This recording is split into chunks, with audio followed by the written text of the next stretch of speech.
sa Panginoon. Purihin, purihin ang kanyang pangalan. Ipahayag, ipahayag ang dulot niyang kaligtasan. Magsiawit kayo sa Panginoon. Alleluia.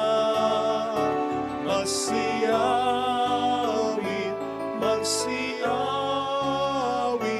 magsiawit sa Panginoon, sa Panginoon.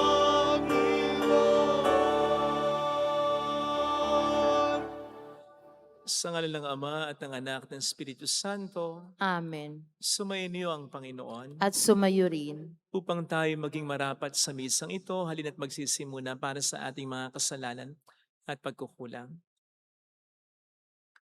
Tayo pong lahat, inaamin ko sa makapangyarihang Diyos at sa inyo mga kapatid, na lubha akong nagkasala sa isip, sa salita at sa gawa, at sa aking pagkukulang. Kaya'y sinasamo ko sa mahal na Birheng Maria, sa lahat ng mga anghel at mga banal, at sa inyo mga kapatid, na ako'y pinalangin sa Panginoong ating Diyos. Kaawaan tayo na mapagmahal na Diyos, patawarin sa ating mga sala, at patnubayan hanggang sa buhay na walang hanggan. Amen. Panginoon, kaawaan mo kami. Panginoon, kaawaan mo kami. Kristo, kaawaan mo kami. Kristo, kaawaan mo kami. Panginoon, kaawaan mo kami. Panginoon, kaawaan mo kami. Yumuko tayo, maaring ibulong sa Panginoon ang ating intensyon. Pagdasal natin ang mga tumutulong sa ating simbahan, ang mga may sakit at ang mga nag-aalaga sa kanila, ang mga OFW, ang mga intensyon ng mga nagpapamisa. Manalangin tayo. Ama naming makapangyarihan, ng aming kalooban ay lagi mong hubugin sa pagganap ng mga mabubuting gawain upang sa aming pagpupunyaging kamtin ang iyong bigay, mapagsikapan naming sapitin ang pagkabuhay kailanman sa pamamagitan ni Jesucristo kasama ng Espiritu Santo magpasa walang hanggan. Amen. Ang salita ng Diyos mula sa mga gawa ng mga apostol. Noong mga araw na iyon, nagpunta si Pablo sa Derbe at Listra, at may isang alagad doon na ang pangalay Timoteo, anak ng isang mananampalatayang Hudya at ng isang Grego. Pinatunayan ng mga kapatid sa Listra at sa Iconio na mabuting tao si Timoteo. Ibig isama ni Pablo si Timoteo, kaya tinuli niya ito sapagkat alam ng lahat ng Hudyo sa lungsod na iyon na Griego ang kanyang ama. Sa bawat lungsod na kanilang dinalaw ay pinaalam nila sa mga kapatid ang pasya ng mga apostol at matatanda sa Jerusalem at inuutos na sundin iyon. Kaya tumibay sa pananampalataya ang mga kaanib ng bawat simbahan at dumarami ang bilang ng mga alagad araw-araw. Naglakbay sina Pablo sa lupain ng Phrygia at Galatia, sapagkat sinansala sila ng Espiritu Santo na mangaral sa Asya. Pagdating sa hangganan ng Misiya, ibig sana nilang pumasok sa Bitinya, subalit hindi sila pinahintulutan ng Espiritu ni Jesus. Kaya't bumagtas sila ng Misia at nagtungo sa Troas. Kinagabihan, nagkaroon si Pablo ng isang pangitain. May isang lalaking taga Macedonia, nakatayo at namamanhik sa kanya. Tumawid po kayo rito sa Macedonia at tulungan ninyo kami. Pagkatapos ng pangitaing ito, gumaya kami agad sapagkat natanto naming kami tinatawag ng Diyos upang ipangaral sa Macedonia ang mabuting balita. Ang salita ng Diyos. Salamat sa Diyos. Purihin ng lahat ang Diyos, parangalan siyang malugod. Purihin ng lahat ang Diyos, parangalan siyang malugod. Umawit sa kagalakan ang lahat ng mga bansa, Panginooy papurihan, paglingkuran siyang kusa. Lumapit sa harap niya at umawit na may tuwa. Purihin ng lahat ng Diyos, parangalan siyang malugod. Ang Panginooy ating Diyos, ito'y dapat malaman. Tayo'y Kanya, Kanyang lahat, tayong lahat na nilalang. Lahat tayo'y bayan niya, kabilang sa Kanyang kawan. Purihin ng lahat ang Diyos, parangalan siyang malugod. Mabuti ang Panginoon, pag-ibig niya ay walang hanggan. Siya ay Diyos na mabutit, laging tapat, kailanman. Purihin ng lahat ang Diyos, parangalan siyang malugod.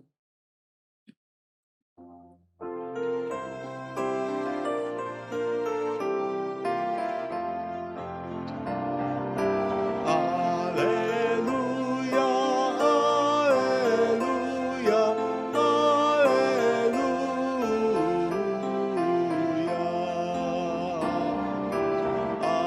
Alleluia, alleluia, alleluia.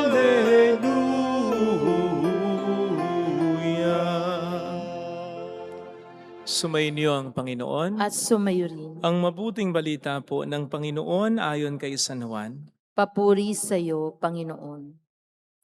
Noong panahong iyon, sinabi ni Jesus sa kaniyang mga alagad, "Kung napupuot sa inyo ang sanlibutan, dapat niyong malamang napuot na ito sa akin bago sa inyo.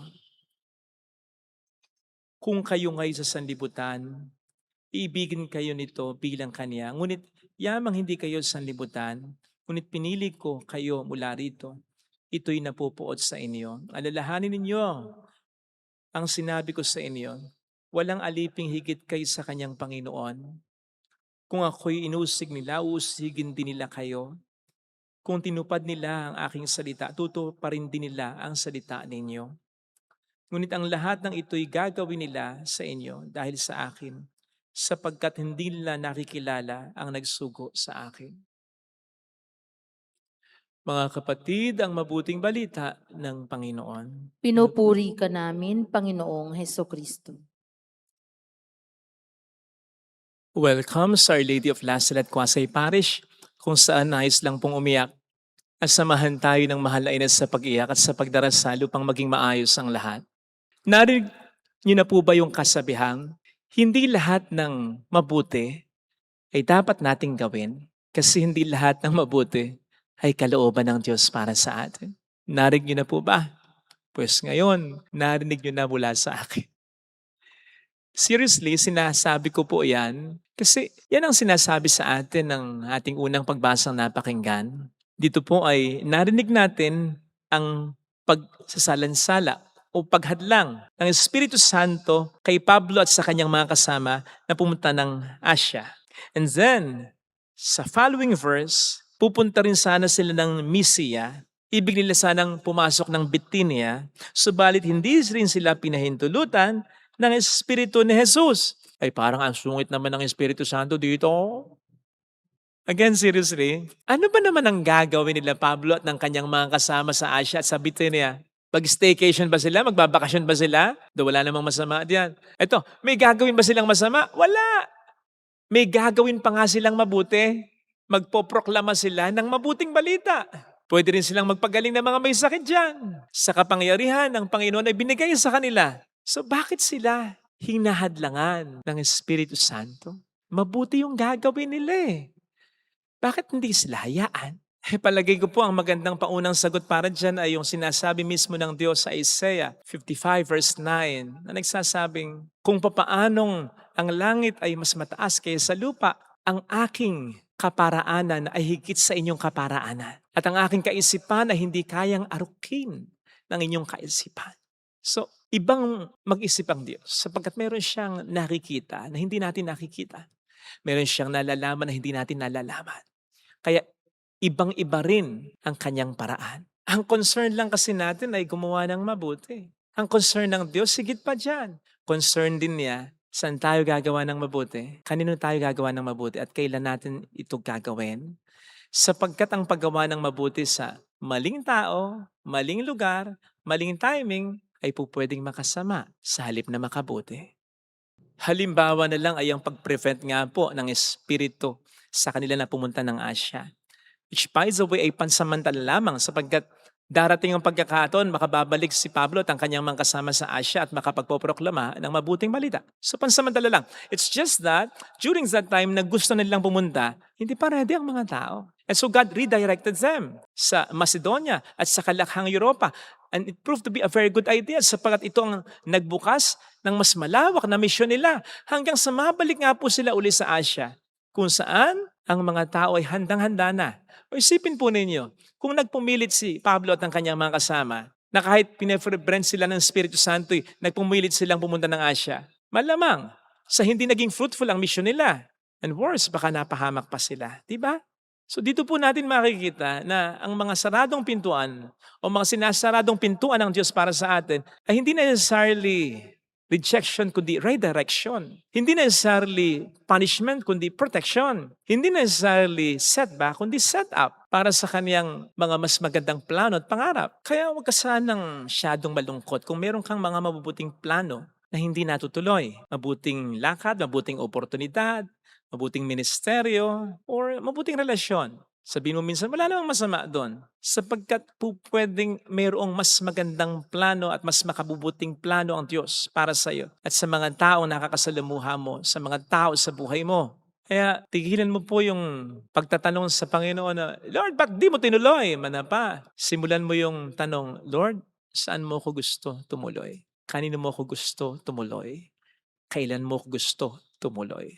Samantala, baka naman po nakakaramdam tayo ng pagka-burnout, pagkawalang gana, o pagiging hindi masaya sa isang bagay kung saan feeling natin tayo na stuck na sa isang negosyo, sa isang trabaho, sa isang relasyon.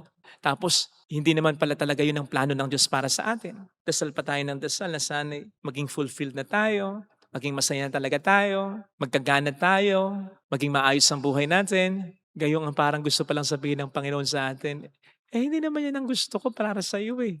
Pinipilit mo eh.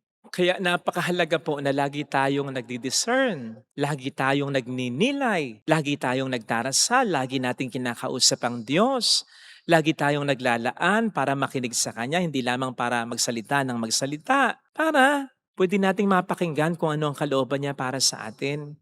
Napakahalaga yung nagiging sensitibo tayo sa mga nangyayari sa buhay natin. Sapagkat sa mga pangyayari sa buhay natin, pwede nating makita kung paano gumagalaw ang Panginoon sa buhay natin. Napakahalaga rin na gumagawa tayo lagi ng mabuti, na lagi tayong sumusunod sa utos ng Diyos. Katulad ni Pablo at ng kanyang mga kasama. Kasi kung saan pa tayo pupunta, kung ano-ano pa'y ginagawa natin na alam naman natin hindi kalooban ng Diyos, mas mahirapan tayong malaman kung anong kalooban ng Diyos. Kung saan-saan tayo nagpapakaligaw-ligaw eh. Ngayon din naman, sa pagsunod natin sa kalooban ng Diyos kahit na mahirap, kahit hindi natin naintindihan. Pero sigurado tayong yun ang kalooban ng Diyos, ay malaking bagay po yun. Para kapag naipaunawa sa atin ng Diyos ang kanyang kalooban, ay madali para sa atin ang sumunod.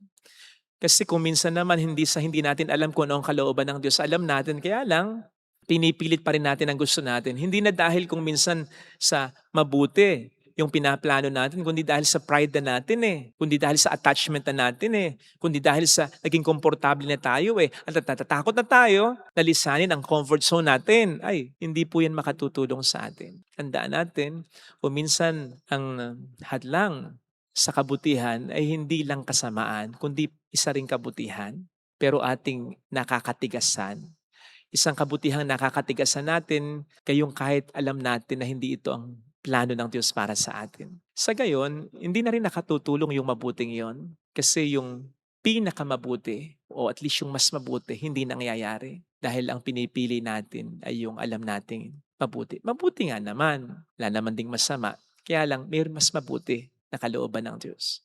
Mayroong pinakamabuting kalooban ng Diyos. Kaya sana, ito yung pagdasal natin sa ating banal na misa, ang maging bukas tayo sa tunay na kalooban ng Diyos para sa atin. Amen. Ilagay natin ang ating kanang kamay sa tapat ng ating puso.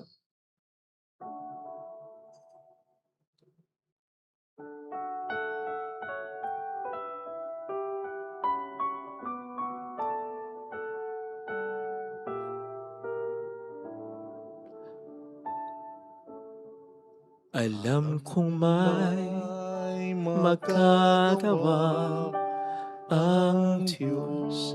Alam kong may magagawa ang Diyos. Alam kong may magagawa Makapangyarihan siya. ang Diyos. Kung ako'y magtatapat, Kung ako'y magtatapat sa Kanya'y maglilingkod. sa Kanya'y maglilingkod. Alam kong may magagawa ang Alam Diyos. kong may magagawa ang Diyos.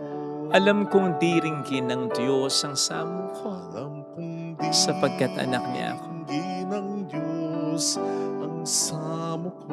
Alam kong diringgin ng Diyos ang samo ko, Alam kong diringgin ng Diyos sapagkat alam niya ang samo sitwasyon ko. ko. Kung ako'y magtatapat, Kung ako'y magtatapat sa Kanya'y maglilingkod. sa Kanya'y maglilingkod. Alam kong diringgin ng Diyos ang samo. Diringgin ng Diyos ang samo Pumikit tayo. ko.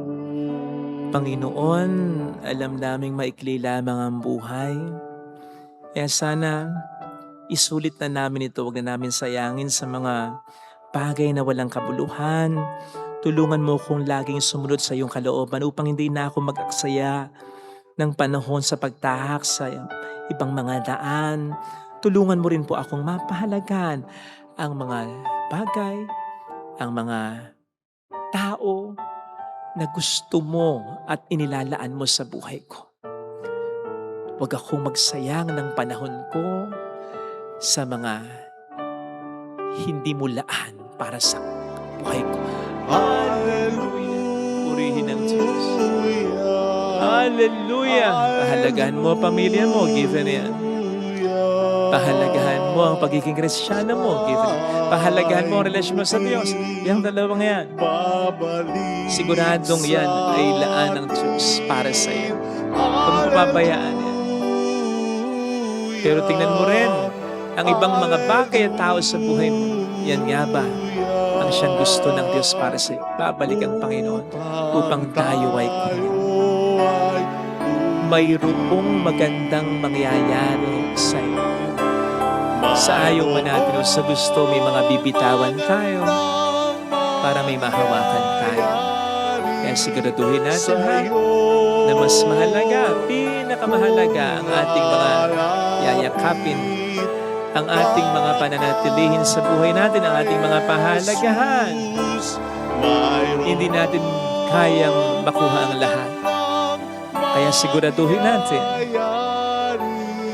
na ang mga mas mahalagang tao, pinakamahalagang bagay o tao na laan ng Diyos para sa atin, ang siyang pahalagahan natin at di natin sasayangin. Papuri sa Ama at sa Anak sa Espiritu Santo, kapara ng sa una-una, ngayon magpakailanman at magpasa sa walang hanggan. Amen. Pag-aalay.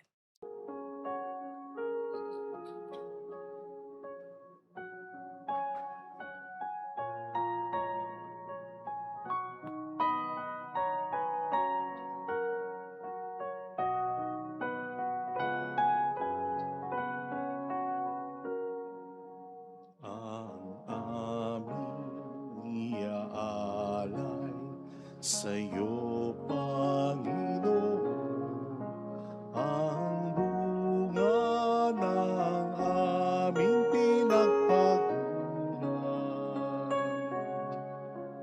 ang aming maihahandog, bukal sa kalooban, ang tapat na pag-aalay ng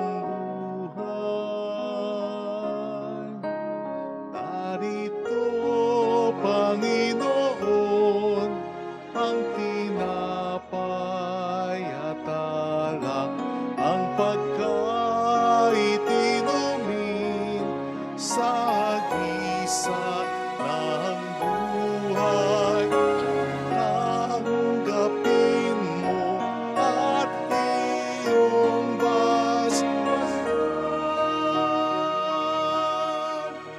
upang sa kami makinabang.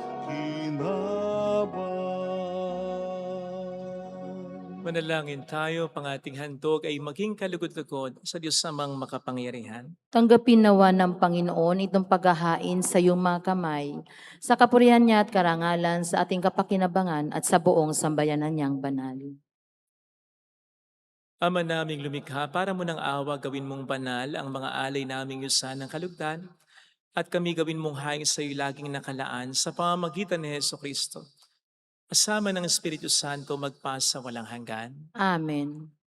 Sumainyo po ang Panginoon. At sumayo rin, Itaas sa Diyos ang inyong puso at diwa. itinaasa namin sa Panginoon. Pasalamatan ng ating Panginoong Diyos. Marapat na siya ay pasalamatan. Ama naming makapangyarihan, tunay ang marapat na ikaw ay aming pasalamatan. Ngayong pinagdiriwang ang paghahain ng Mesiyas, ang maamong tupa na tumubos sa aming lahat. Ang katawan ng anak mong sa krus na bayubay ay handog ng pag-ibig na walang kapantay. Ito ang paghahaing ganap mong kinalugdan. Ito ang nilunggati ng dating pag-aalay. Ang buong sarili ng anak mong si Jesus ay nihain sa iyo upang kami matubos. Siya ang damban at paring nag-ahandog, siya pa rin ang tupang handog na ibinukod. Kaya kaisa ng mga anghel na nagsiawit ng papuri sa iyo ng walang humpay sa kalangitan, kami nagbubunyi sa iyong kadakilaan. Santo, Santo, Santo, Panginoong Diyos ng mga hukbo, napupuno ang langit at lupa ng kadakilaan mo. Hosana sa kaitaasan. Pinagpala ang naparirito sa ngalan ng Panginoon. Hosana sa kaitaasan.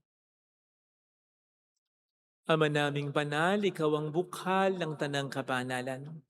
Kaya't sa pamamagitan ng iyong Espiritu gawin mong banal ang mga kaloob na ito upang para saan ay maging katawan at dugo ng aming Panginoong Heso Kristo. Bago niya pinagtiis ang kusang loob na maging handog, hinawakan niya ang tinapay, pinasalamatan kaniya, pinaghati-hati niya iyon, niabot sa kaniyang mga alagad at sinabi, tanggapin ninyong lahat ito at kanin.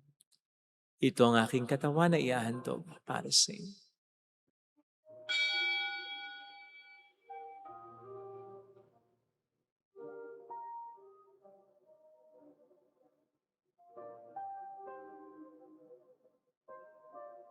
Kaya din naman nang matapos ang hapunan, hinawakan niya ang kalis. Muli kaniyang pinasalamatan, inibot niya ang kalis sa kaniyang mga alagad at sinabi, tanggapin ninyong lahat ito at inumin. Ito ang kalis ng aking dugo ng bago't walang hanggang tipan. Ang aking dugo na ibubuhos para sa inyo at para sa lahat. Sa ikapagpatawad ng mga kasalanan, gawin niyo ito sa pag-alala sa akin.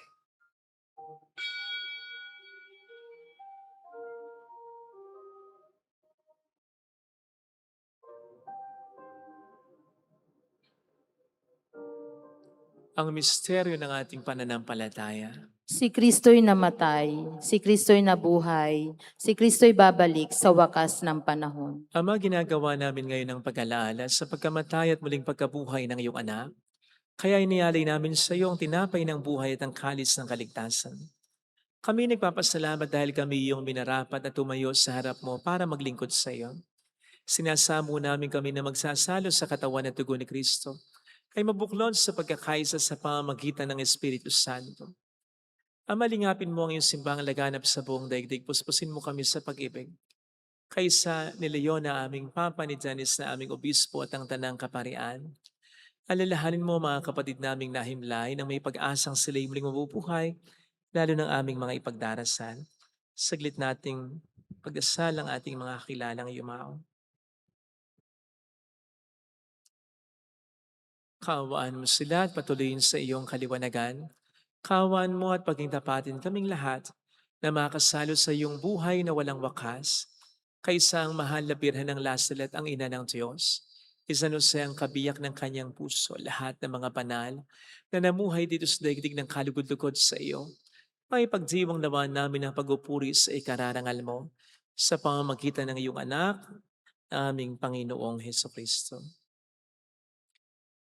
Sa pamamagitan ni Kristo, kasama niya at sa Kanya, ang lahat ng parangal papuri ay sa iyo, Diyos amang makapangyarihan, kasamang Espiritu Santo, magpasawalang hanggan.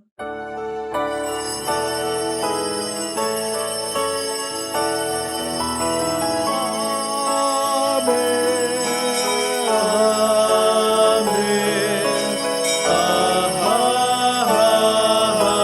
Amen. Tumawag tayo sa ating Ama.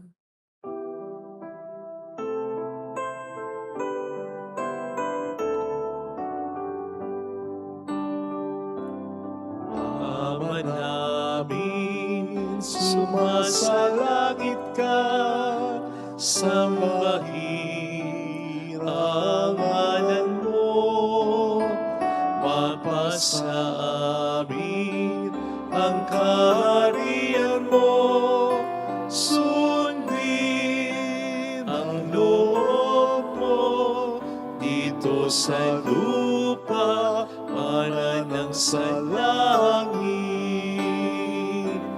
Bigyan mo kami ngayon ng aming kakanin sa araw-araw. At patawarin mo kami sa aming mga sala, para ng pagpapatawad namin sa nagkakasala sa amin. At wag mo kami ipaintulot sa tukso, at iadya mo kami sa lahat ng masama. Iniling namin kami atiyas sa lahat ng masama, pagkalooban ng kapayapaan araw-araw, ligtas sa kasalanan, samantalang aming pinaghahandaan ang dakilang araw ng pagpapahayag ng tagapagligtas naming si Heso Kristo. Sapagkat iyo ang kaharian, ang kapangyarihan at ang kapurihan, magpakailanman. Amen. Panginoong Heso Kristo, sinabi mo noon, sinasabi mo rin sa amin ngayon, kapayapaan ang iniiwan ko sa inyo, aking kapayapaan ang ibinibigay ko. Tunghayan mong aming pananampalataya, wag ang aming pagkakasala. Pagkalooban mo kami ng kapayapaan at pagkakaisa sa iyong kalooban, kasama ang Espiritu Santo magpasa walang hanggan. Amen. Ang kapayapaan ng Panginoon ay sumainyo nawang lahat. At sumayo rin. Magbigayan tayo ng kapayapaan sa isa't isa. Kapayapaan po. Peace be with you. Peace be with you. Kordero ng Diyos na nag-aalis sa mga kasalanan ng sanlibutan, maawa ka sa amin. Kordero ng Diyos na nag-aalis sa mga kasalanan ng sanlibutan, maawa ka sa amin. Kordero ng Diyos na nag-aalis sa mga kasalanan ng sanlibutan, ipagkaloob mo sa amin ang kapayapaan. Narito sa harap natin ng Panginoon ang ating buhay at kaligtasan, mapalad tayong inaanyayahan. Panginoon, hindi ako karapat-dapat na magpatuloy sa iyo, ngunit sa isang salita mo lamang ay gagaling na ako.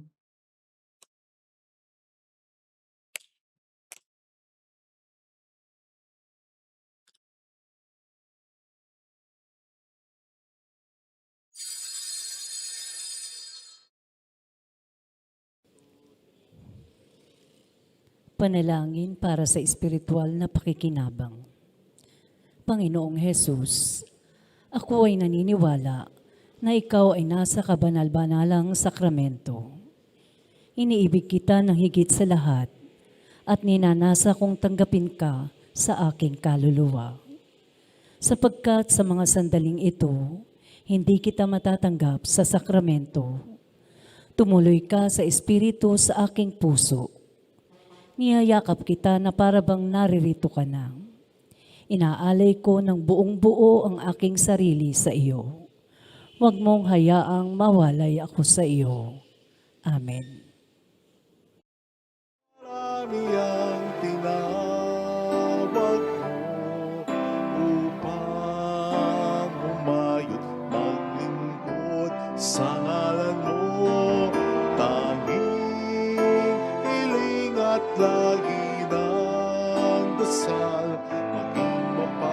sulat sa nagtanggapin. Tanging pangarap ko, sana'y bigyan na sa landas ko'y hawi ng gulo. Ang ulap na nagsisilbing dilim sa langit ko, tunawin at gawing ulan sa buhay kong tigang. Mula sa pagkakasadla, ako'y muling ibangon mo at tumasa ka, at tumasa ka, at tumasa ka. Maglilingkod sa'yo, maglilingkod sa'yo. Manalangin tayo. Ama naming mapagmahal, sa pinagsaluhan naming banal na pakikinabang, ang amin nawang pag-ibig ay lalong madagdagan ng ginawa namin sa pag-alala sa anak mong mahal na nag-utos si pagdiwang ang huling hapunan, sa pamamagitan niya kasama ng Espiritu Santo magpas sa walang hanggan. Amen. Holy God, Holy Mighty One, Holy Merciful One. Have mercy on us and on the whole world. Holy God, Holy Mighty One, Holy Merciful One. Have mercy on us and on the whole world. Holy God, Holy Mighty One, Holy Immortal One. Have mercy on us and on the whole world. Jesus, King of Mercy, We trust in you. alalahanin, Alalahanin, o mahal na Birhen ng Lasalet, Ina ng pag-asa, ikaw ikaw ang nagpapaalala sa aming magbalik loob sa Ama. Ito ang nagpapatunay na ang kagandahang loob mo'y nanatiling busilak. Sa pag-aaruga mo sa amin, tungkulin mo'y tinupad. Sa paanan ni Kristo'y itinuring mo kaming mga tunay mong anak. Kaya ninais mong ni Isay huwag mapahamak. Maging sa iyong walang tigil na pananalangin, pati luhay pumatak. Huwag namang mawalan ng saysay ang iyong paghihirap. Hiling nawa namin sa iyo, aming inang liyag, na matapos ang pakikibaka namin sa mundong ito, at sa pananatili naming tapat kay Kristo, sa kapurihan mo'y makibahagi kaming ganap, upang kung nasan ka ngayon ay maparoon din kaming lahat, at ang kaganapan ng kaluwalhatian ng Diyos sa may tuluyang matupad siya nawa. mahal na Birhen ng Lasalet, tagapagkasundo ng mga makasalanan. Ipanalangin mong walang patid kaming mga dumudulog sa iyo. Marami pong salamat sa inyong pakikisa sa napakalaking tulong na mga binibigay ninyo. Lahat po kayo, mga nagpupunta dito at sa iba't ibang panig ng mundo ng Pilipinas. Salamat po sa inyong generosity. Ang Panginoon na pong bahala na kumantis sa inyo. Dahil po sa inyo, marami po tayong napapagawa ng mga chapels at marami tayong ay bibigay na tulong sa iba't ibang simbahan, parokya, institutions and individuals. Salamat po. Sumainyo ang Panginoon. At sumayo rin. Pagpalain kayo kasama ng ating pamilya na mapagmahal na Diyos, ng Ama at ng Anak, ng Espiritu Santo. Amen. Umayo tayo sa pag-ibig ni Kristo. Salamat sa Diyos.